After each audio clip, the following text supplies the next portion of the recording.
Какво може да си купи човек с 7 милиона? 7 милиона са много нещо. Бих помогнал на ЦСКА, ако ги печелих аз, да го върнем в А-група.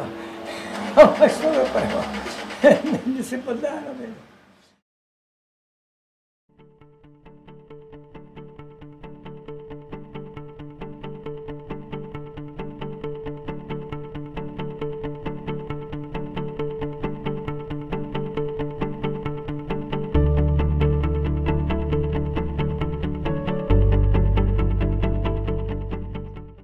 Дядо Златко впечатли абсолютно цяла червена България с неговото интервю. Просто нашето самото сдружение е събрало точно такъв тип хора, които са готови да дадат мило и благо, нали, в името на ЦСКА и ЦСКА да върви напред.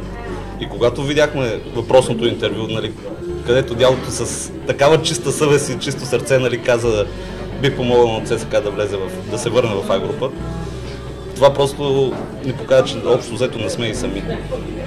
Не сме ограничени в някакви възрастови групи.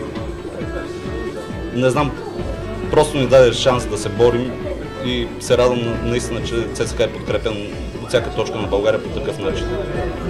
Отлично се чувствам, много добре. Все едно искам да и видя ЦСКА пак в А-група. И то първенци да бъдат. Харесват ли ви подаръци? Моля? Харесват ли ви подаръци? Много.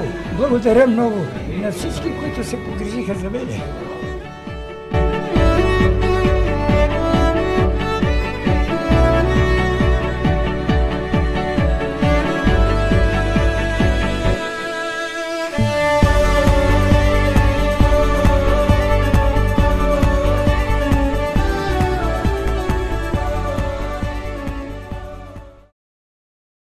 Футбол играе до 65 години.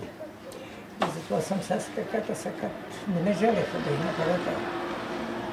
И то централен.